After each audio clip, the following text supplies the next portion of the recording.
Menteri Pekerjaan Umum Dodi Hanggodo memastikan seluruh sekolah rakyat atau SR yang dibangun Kementerian PU dapat dimanfaatkan secara optimal.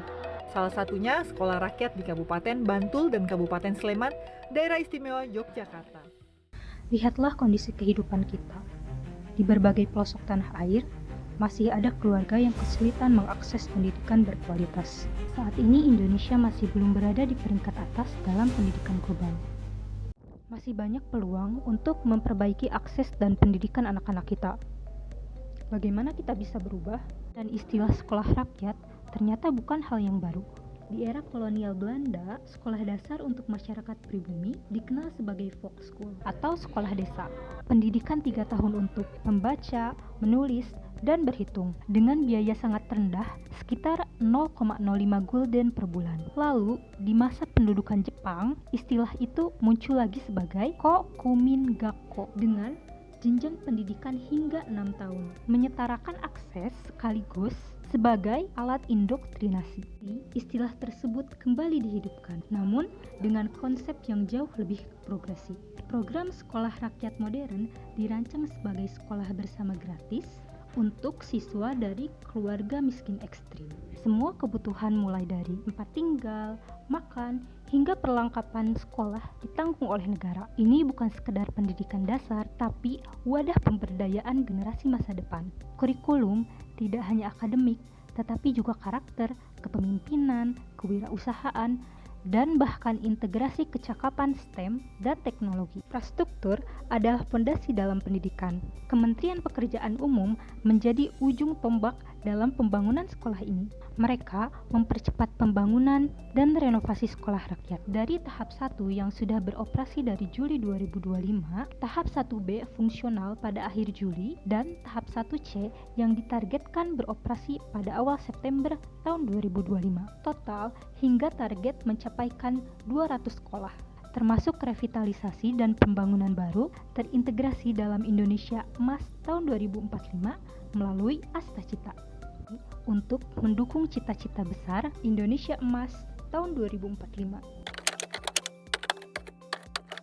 Tujuan dari adanya sekolah rakyat yaitu untuk memutus mata rantai kemiskinan antar generasi melalui pendidikan, untuk membangun sumber daya manusia yang lebih unggul, sehat, dan berdaya saing.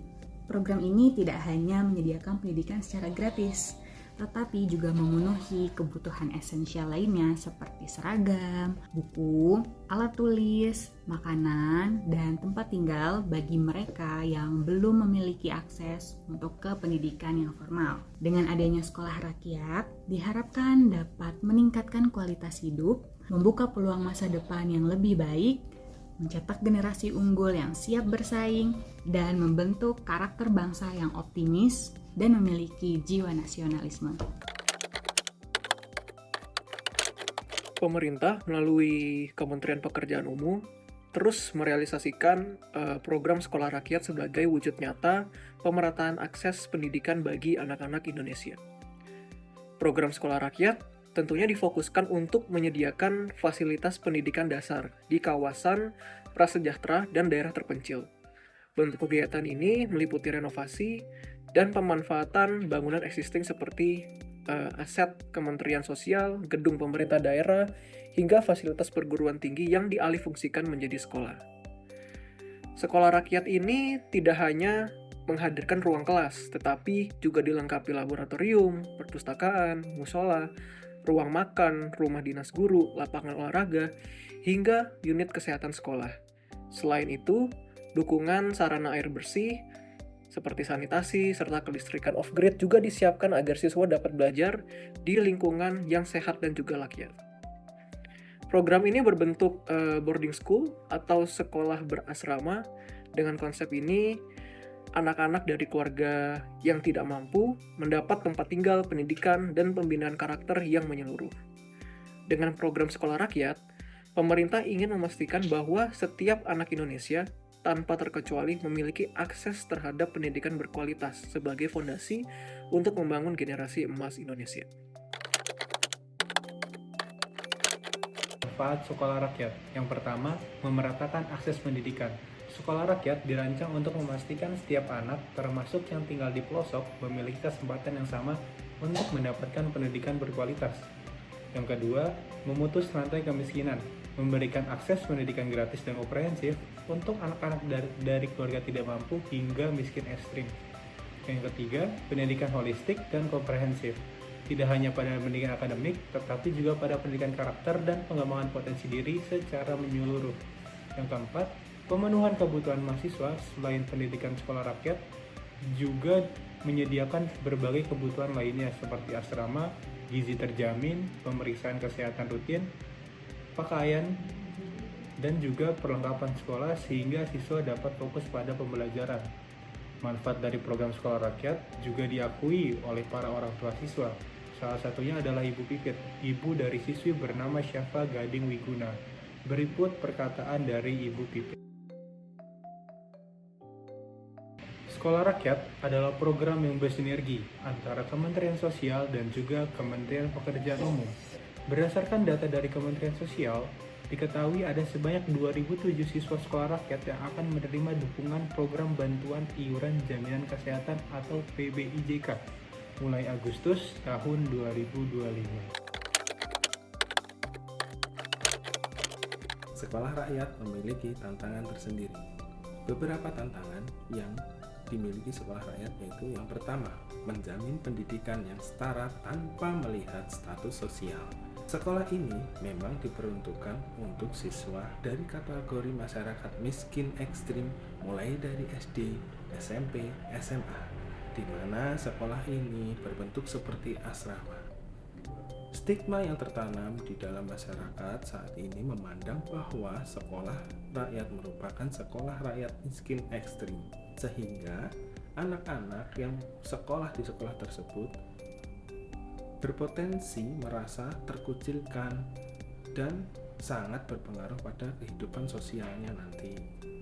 Ini merupakan tantangan pemerintah untuk menyediakan sekolah dengan kesetaraan tanpa perbedaan status sosial.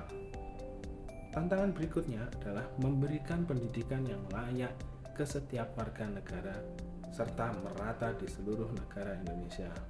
Tantangan ini juga menjawab isi Undang-Undang 1945, yaitu untuk memajukan kesejahteraan umum dan mencerdaskan kehidupan bangsa. Akses yang jauh dan terpencil menjadi tantangan tersendiri untuk membangun sekolah rakyat ini. Tantangan berikutnya adalah membentuk generasi bangsa yang cerdas dan intelektual. Membentuk generasi sebuah bangsa dapat tercapai melalui sebuah pendidikan yang layak. Kemudian, tantangan berikutnya adalah keberlanjutan sekolah agar dapat dilanjutkan oleh pemerintah berikutnya. Keberlanjutan ini harus dibentuk dan dikaji untuk memberikan pendidikan jangka panjang dan layak. Kemudian, tantangan berikutnya adalah pengakuan secara resmi status hukum sekolah yang mungkin selama ini sering tidak jelas sehingga lulusannya kadang tidak mendapat ijazah atau diakui oleh negara. Berikutnya, harapan adanya sekolah rakyat ini adalah 1. Kesempatan belajar untuk semua anak Indonesia dapat tercapai. Tidak ada lagi anak yang putus sekolah atau hanya karena faktor biaya dan lokasi yang sangat terpencil. Kemudian, harapannya adalah pendidikan yang lebih merata lagi sehingga sekolah rakyat ini dapat membantu menjembatani kesenjangan antara daerah perkotaan dan daerah pedesaan atau pelosok negeri. Kemudian, untuk harapan berikutnya adalah yang ketiga, tumbuhnya kesadaran yang kritis anak-anak dan masyarakat untuk belajar memahami hak, kewajiban, serta pentingnya berkontribusi untuk lingkungan dan komunitasnya. Kemudian harapan yang berikutnya adalah terbangunnya bangsa yang maju yang dibentuk oleh pendidikan dari seluruh rakyatnya. Kementerian PU juga memiliki peran penting dalam pembangunan sekolah rakyat, di mana Kementerian PU berkomitmen dalam mendukung pengembangan infrastruktur pendidikan khususnya melalui program sekolah rakyat ini, seperti gedung sekolah, asrama, sanitasi, dan fasilitas pendukung lainnya. Mari kita dukung sekolah rakyat untuk membangun bangsa yang lebih maju.